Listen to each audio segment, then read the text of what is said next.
Welcome back. So let's get right into it. Otumba Segun Sowunmi joined us right there in our Lagos studio on the morning brief. Now, I wonder if I'm correct by addressing you as PDP chieftain. Well, it still works. It works. You're also founder of the alternative movement. Yes, I am. Yes, okay, so while I'm tempted to get into what is most important or what is topical right now, I can't help but ask. You said recently that you have secured the governorship ticket for a party, and you have declared your intention to run for the governorship race 2027. But is it for the PDP? No. But you're a PDP chieftain. No, listen now. The fact that the present Electoral Act was written mid-season threw a lot of politicians into trouble. And the main trouble was that you can't... I've never left the PDP, and I've been running for governor for some time. I tried in the last cycle, and I hold the view very strongly that a state must balance its own power within the context of a political party. Ogun Central, where I come from, we're the largest by size, and we're the capital. That's where Obasanjo comes from. That's the bank calling the whole works. And our party, the PDP, has never allowed us an opportunity for that ticket. So what has happened to us is that every time the Central people wanted to be governor, our people had always ended up going to look for the ticket in other parties. And it has affected the PDP's fortunes significantly. But that's that. What I tried to do really was not to go to another party, was to try and see whether all this talk of coalition, can we just go to the grassroots and speak to parties that are existing in the grassroots? Maybe we'll be able to say, okay, if we really want to challenge, which one of this platform can we use? Can we agree? It's not as easy as that. So that's why you see that I've not really been able to declare. But there's a placeholder situation already in place. Because we know that the PDP already has a governorship candidate. No, the PDP has their usual customer. But when we get to the details of how we're going to run 2027, we'll get into that. So you are the governorship candidate of another party? No, there's a placeholder there right now. We're playing some tricks. You know, the new thing we have in the country is that... And what you're doing is not anti-party activity. What does anti-party mean? The people that are even the leaders of the party are endorsing another party. No, we've gone past that stage. We've gone past that stage. In any case, I've not even declared it publicly. So technically, I'm still borderline safe. Borderline safe. In the understanding of Nigerian politicians, typically, because we don't understand that. I know. In terms of what should be the values. Let me make it easy so that our opponents will understand. After the 2023 election, the major conversation on the table was, let's try and build a coalition. The promoter of that idea really is Atiku Abubakar. I give him his credit. But when they were trying to do it, they were building it at the top. I wanted to govern. I said, look, you can't build a coalition at the top. You have two options. Either you register a new party, everybody empties into it, like happened with the APC, which is a playbook, or you go back to the base and try to see who are the players there, what are the parties doing, so you can see whether you can wedge it together. But I tell you what, even for the APC, they tried to build out a coalition in 2011. It wasn't that easy. It was only until 2015 when they all agreed that, okay, we're dumping our old party, CPC and ACN, before they could do this. So I knew it was going to be like some kind of experimentation. But hey, when we get to the bridge, we will damn cross it. And if I am not going to run, I've always said, and I've said very clearly, especially on Okinbaloye's show, that almost predictably, I'll take my finger and say, okay, this is where we're going. And more than likely, we'll be able to move people there. So it's either we're running or we're backing someone good. Okay, we'll interrogate your destination. Don't worry, when we get to that, we don't be in a hurry. We have till September before we finish all the substitutions. You know, the timetable is out. Presidentials will do their substitution maybe around August, and governors and House of Assembly will do it by September. So, not bad at all. Okay. 24 hours is a long time in politics. Indeed. We'll have time to interrogate the political destination later on. But let's now look at the matter of state police, which is very critical at this point in time. The Senate has now passed that bill, and will begin to, have a window into the content of the bill. What are your thoughts on, especially that particular component that allows state governors to appoint a state police commissioner? The first thing I did when the president transmitted that letter, I wrote him a whole prayer, a very big, heartfelt prayer. I put his life in the hands of God. I asked God to keep him well and make him stable. You know why? We have had this federal policing structure. It came from the British. And even at that, before we amalgamated it together around 1914, there were structures of policing up to the level of kingships. And by the time we entered into the republic system, we even had county polices or something like alcalis, and there were those type of arrangement. Then those who wanted the unitary system, the Roses and Coos of this world, they wanted the federal policing structure, with Louis Edet being the first Inspector General of Police. And if you like our country, you must understand that our population is getting larger. Our challenges are getting more urbane and urban. We are now dealing with essential crisis around security that you can criticize those who are battling with it, but you must look at what is the structural component that can help security. And then you're going to say that, yes, the federal policing structure is good, we can tinker with it, you can make it better, but how about we give the states now, like a proper federation, how about we give them the power to police? They have the powers to have their own assembly, that means they can make their own laws. They have the power to have their own attorney general, that means they can basically take people to court, and all that. They have their own federal high court. And now I know that by the Additional Criminal Justice Act, they have the powers to have their own prisons. Now, what then would be the missing component? If you're building the infrastructure, you need policing. And you know what? Most of our leaders before now, I hate to say it all the time because it kind of like make me feel like closet APC, but most of the leaders before now, they will look at the big issues and they will shy away from it. One of them was this restructure, was the subsidy. No sane person could have allowed us to be wasting money, but it was difficult because once you do it, it's going to have percolating effect on the people, and if you can't take the heat, you won't do it. So everybody kept postponing it until we got into a mess. Look at the arbitrage we were dealing with our currency. We couldn't even balance it in such a way that investors could say, okay, the country is stable, we can put money in there, we can take money out. All the airlines, remember, they stopped taking our money. It's a difficult decision because once you do it, it's also going to percolate on, and he's done it. And now, dude has done state police, Mr. President, Eagle One, well done. Because the argument people make that, oh, it will be abused, oh, it will be this, is so annoying. How do you say you call a governor, you give him all the right, all the privileges, everything, and then the one thing he needs to be held to make him absolutely responsible for whatever insecurity is happening today, you don't give him. And every time there's a problem, you know what governor says? No, we're not in charge of security. So now we've removed that excuse. How will it work in practice? I'm not as pessimistic as people. I expect that every state now know that, one, you have the capability to recruit, forget about even who is leading. First of all, recruit your own people. That means that they are emotionally invested in solving crime of their people, number one. Number two, the crimes in areas are different. Some locations in Nigeria, the main crime they need to be dealing with is preventing people from preventing their children from going to school. Most of their leaders who talk now, their parents were handled by local police and thrown in jail because they tried to prevent their sons from going to school. And some of their sons have gone on to be one of the biggest in the society only because there was a local policing arrangement that said, not in this land. No, Mr. Sowunmi, by the model of what a state police is, the New York State police, we know the good part, but this is Nigeria. Okay. So you cannot discountenance the fears people have. I'll give you a clear-cut example. Okay. The House of Assembly, you and I know, are literal, arguably, appendages of the governor. So we have inefficient... And the Senate and the National Assembly, I don't know, appendages of the We're talking about states now. No, I'm just saying that the appendage, there is National Assembly, not the appendage of the president. So I want to dwell with states. Let's dwell. Appendages of the governor. Whims and caprices of the governor.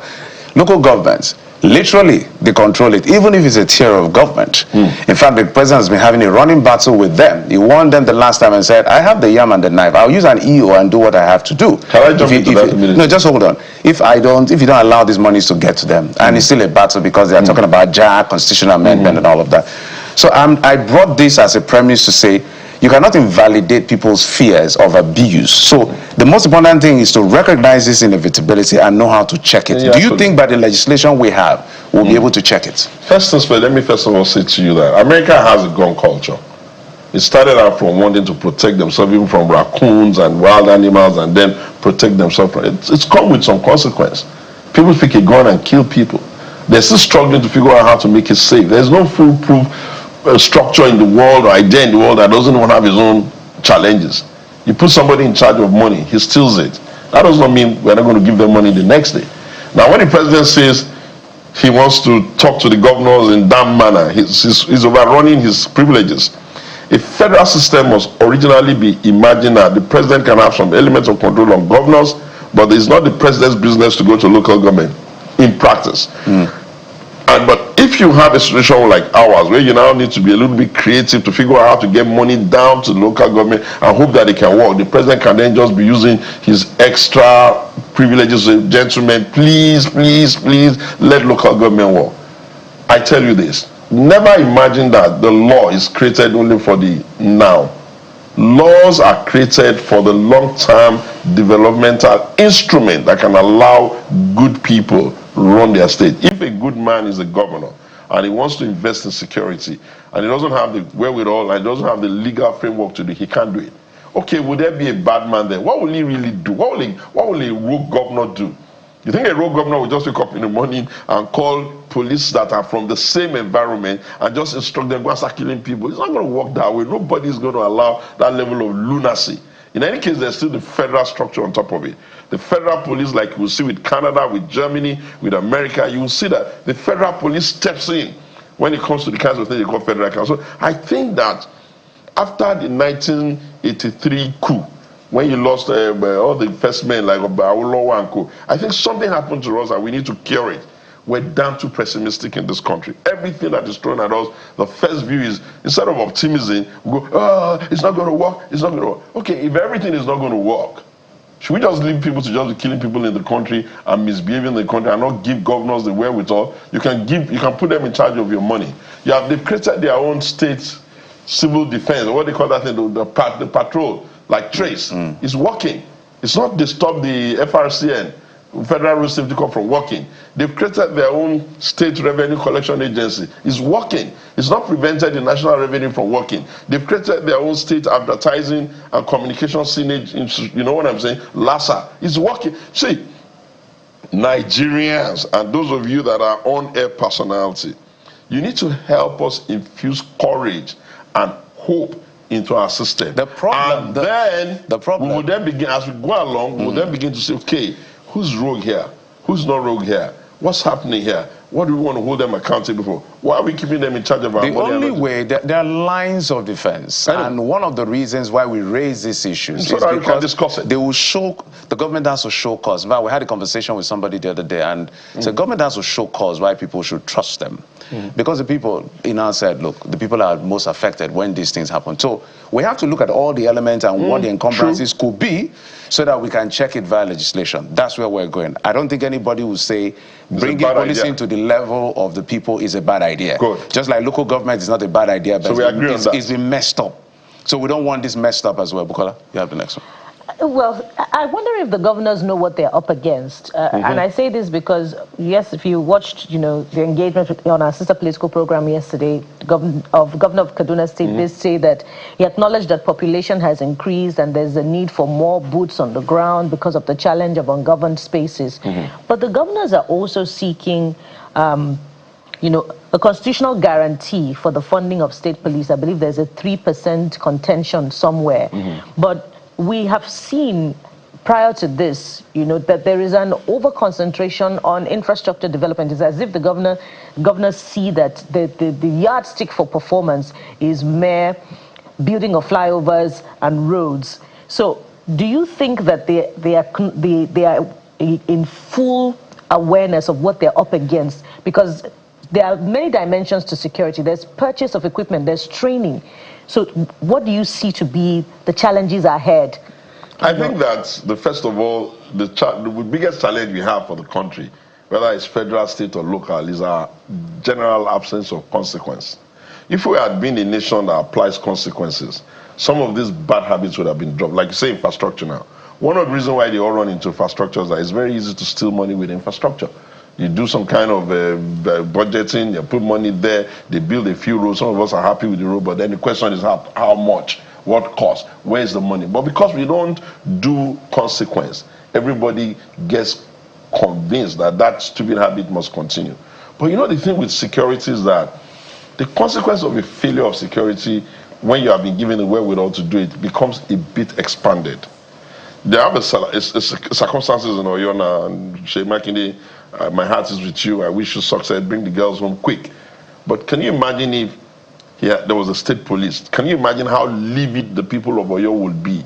As against they're saying, oh, the federal government sent the contingents there. He didn't want to receive them. You see, we're not developing and designing Nigeria only for today. We're creating the repair of the framework that has made our country very difficult to make progress. And this particular president seems to be willing to contribute the restructuring of the country, albeit quietly.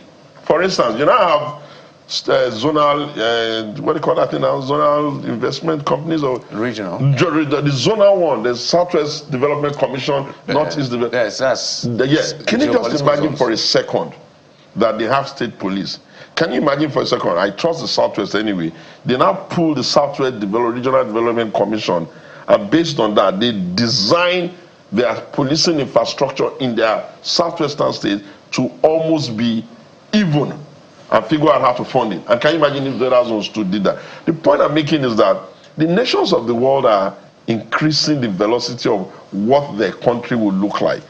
Everybody, America is throwing people out. England is, everybody's complaining. South Africa is even irritatingly asking for xenophobia. Nations are at the point of deep reset.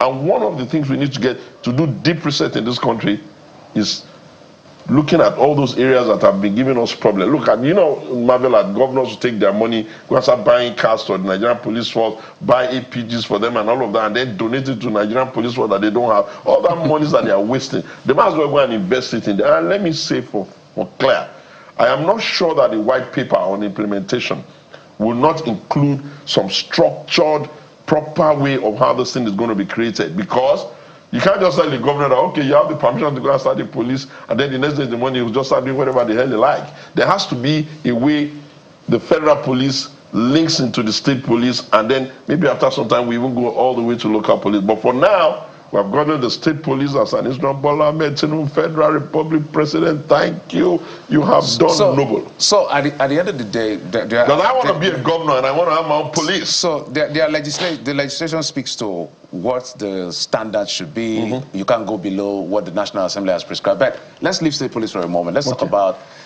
democracy. Let's talk about freedom of expression. It's been a thorny issue as to, in fact, with the state agencies and against the citizens.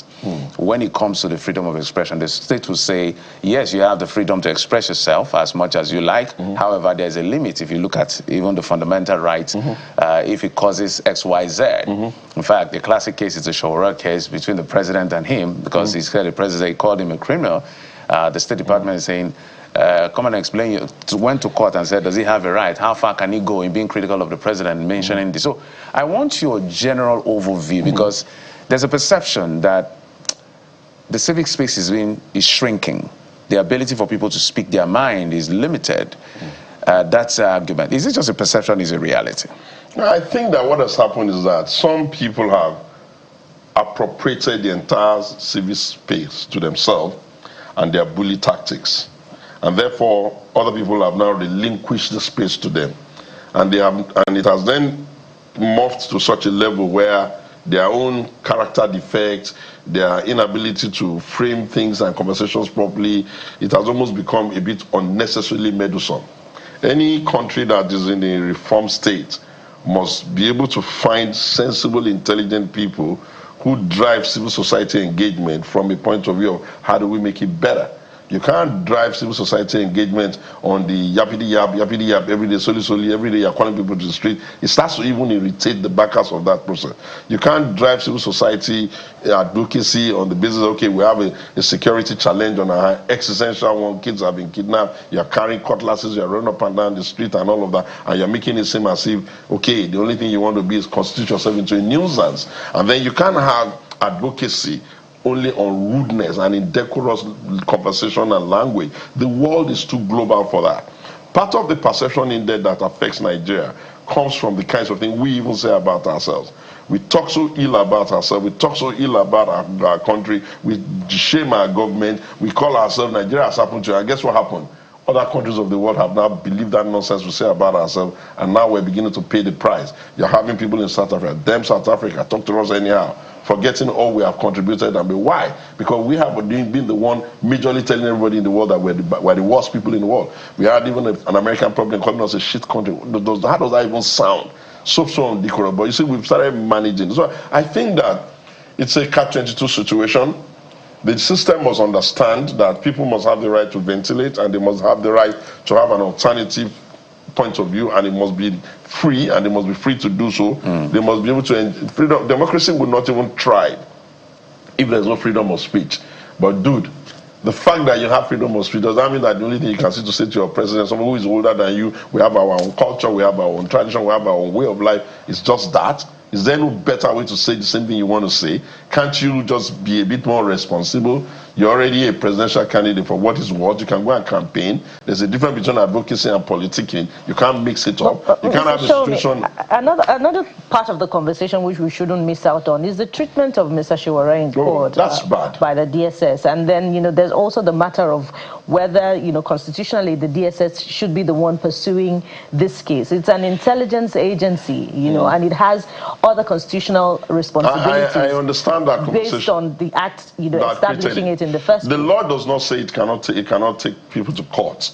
The fact that the DSS have gone to court does not mean they're going to win the case. Is this not supposed to be a personal matter between Mr. President, who has been called in a derogatory name by Mr. Sowore? The beautiful thing about the court is that if you take a stupid case to court, it will be allocated. And if it's allocated, a judge will thankfully sit on it and listen to what you want to say and take a decision. Never let us assume that we know what the decision will be before they finish the case. Sometimes when you are dragged before the law, behaving yourself in court is not a bad thing, because it speaks to your own lack of your anyhowness. Nobody's going to allow you to come to court and shout on the judge, and because of that you're going to get away with shouting on the judge.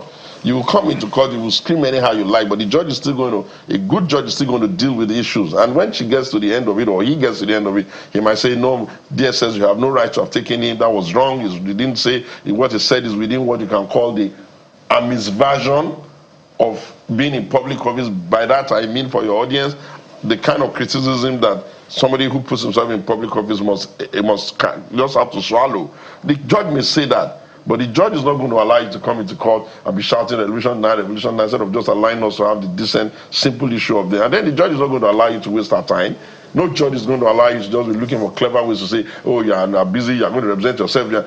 Look, with human relation, it's the same. You have to know the borderline of what is excess. And let me say, at least my brother went in like together.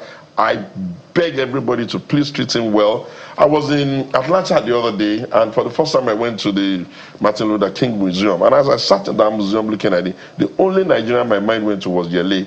And I could feel the kind of passion that is driving his advocacy. Therefore, Yele is our asset.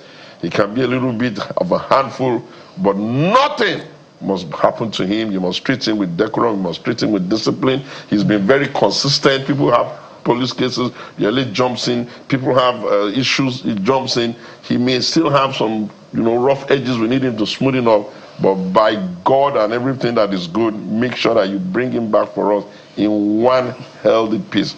Too much of a national asset. We can't lose him to. Right. So we're almost running out of time. I didn't want us to go to the substantive issue, because what is going on now is not even the substantive issue. Because I saw a release from the DSS seeking judicial interpretation of his right or otherwise to disparage or cyberbully the president. Those are the main issues. But what has been going on now is the issue of revocation of his bail and the issue of bench warrant. Have you ever read the Bible? I'm a Christian. Good. Have you heard what Jesus said? Just a moment. So the recusal is asking, because he's saying that at some point the judge, I don't know what the exchanges were, to be very fair, but they said the judge had asked him to remove his glasses, remove his wristwatch, his lawyer to kneel, so he felt uncomfortable. He said the judge should recuse himself now on that case. That's why we are on this back and forth. The DSS matter is a different kettle of fish. I asked whether you read the Bible, because I know I read it over. Most likely you're a Christian. And you would have heard it's written in red, actually, where Jesus said, whatever you do, make sure you don't get yourself before the judge, the court. And if you get yourself before the court, albeit this one goeth not, but by fasting and prayer. The point I'm trying to make is that The whole of the court system is designed in such a way that everybody must respect the courts. And when you go before a court, it's dangerous for a society to give the impression that your judges are not good. What you must look out for is that have you acted and behaved well before a judge? A judge is supposed to be an authority that says you've done something wrong, you are meant to come and explain yourself. You don't come in front of somebody that is supposed to come and tell whether you are right or wrong and start acting like you're a kid. And if the judge then says, throw him in prison, like he has done, okay, why has he not been sleeping in his house? You have to understand where you don't have power to go beyond the power of a constituted authority. I don't mean to say that we don't have bad judges, but I'm just saying that knowledge is profitable to direct. It's not bravery if you put yourself in harm's way and get yourself injured. I saw them trying to hold him. What if they broke his neck? Okay, people will say they killed Abiola, people are eating in their houses. So I don't want Yele to get into trouble. He's my kid brother, and I want him to really thank you for what he's doing. I wish him well. And federal government, Mr. President, I'm appealing to you personally. Well, Yele has abused, meaning what? You've abused people in the past. Can you just tell these people to stop this theater and let the boy go? Mr. Sowunmi, I'm glad you even mentioned that you went to school with Mr. Sowore. With my friend, we went to school. I was a senior in school. And you're one of a kind yourself. You're a revolutionary yourself. So you would understand Mr. Sowore. As a matter of fact, you've called Mr. President the problem of the PDP in the past, amongst other derogatory names that you have called. I always say borderline. I always no. We can go back. Oh yeah, go and look. You see that I always go borderline. I know. Listen, I always go borderline. Persons in the presidency down the line who can bring out their file on what they said that are the APC very administration shameful. Derogatory names. Yes, that's an administration. And today you are saying in fact, if we went back. It was the PDP that you supported in the presidential election in 2023. You were the presidential spokesperson of Mr. Atiku Abubakar in 2019. Yes. And even in 2023. So today you're praying for Mr. President upon, the submission of state police matter. You're praying for Mr. President. Today, Mr. President is the best thing that happens. No, it's not. Sliced bread, as far as you're concerned. No, it's not. In one of your interviews, I even saw that you said that the 2023 presidential election was credible. Yes, I did. Where are you, Mr. Sowunmi? Okay, let me tell you where I am. Where do you stand? Very beautiful question. So we have just a minute. We don't have time. That's what matters. And this is we're talking for 30 minutes. Now, this question. Listen, where am I? Where are you? Yes. I created the alternative because I figured, I started to say, are we going to continue like this? Can we not find a way to have consensus around development? What is the consensus here? And in trying to look for what is consensus, I kept looking for those big envelope things that have been sitting in our books forever. Awolowo wanted state police, as all of them wanted it, and all of these we couldn't get it because somebody always felt that all of those powers should reside in the federal government, and somebody is coming to relinquish it. Everybody has discussed subsidy in this country. Any sensible person have discussed it. Nobody wanted to do it. Everybody was pushing it forward and forward. And somebody has done it. Everybody was talking about the currency. Somebody sits down in his house, collects money from CBN, runs to the black market. You see, I did not become an understanding person to the presidency because I'm in his party. I'm not. I became an understanding person to the president because, number one, I know what the article proposals and plans were for 2 election cycles, and I know the level of restructuring that was in there. I know how long this country has been discussing restructuring and what are the critical elements that... Why should we believe you? It would appear as if it's since your meeting with Mr. President last year let me tell you what you have done. Your musically changed. What would have been... Are you working for the APC on the ground, Mr. Sowore? Because we see you at some APC government events where you're praising some APC governors. Let me tell you what would have been... I'm watching time. Let me tell you what would have been beautiful. What would have been beautiful is that you guys should have asked me to criticize them.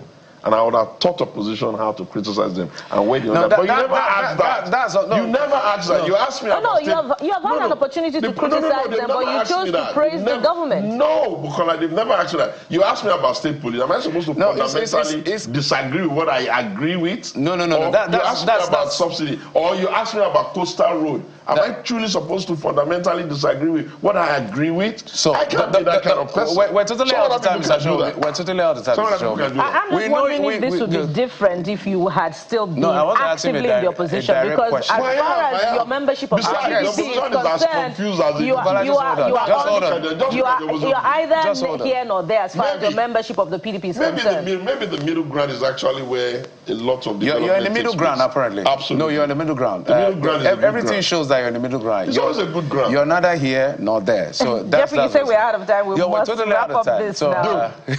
I am here, but only have a middle ground view. Yeah. We must differentiate that. I know when they went to their party, I can join it tomorrow. So maybe you are not a mindless critic. No, I can never be. I want development. But we just want you to. So nobody's forcing you to be critical. That's the point that we're trying to make. Mr. Sowunmi, you are. Nobody's forcing you to be critical. No. You can be critical if there are things Mr. Sowunmi, you are a very intelligent man. We just want you to make up your mind whether you want to blow hot continually or you want to blow cold continually. Please make up your mind. No, you Mr. can't. Listen, Sowunmi is one last line. You can't run a dynamic nation on the business of blowing hot and cold. No, your eyes must be on development. Mr. Sowunmi, I have a lot to talk about with you. But don't worry, next time we invite you some other time. Mr. Sowunmi is a chieftain of the PDP, well, whatever you make of that, and is the founder of the alternative movement. Thank you for coming on the morning. Thank you, Bukola. It's nice to see you. Not seeing you in a while.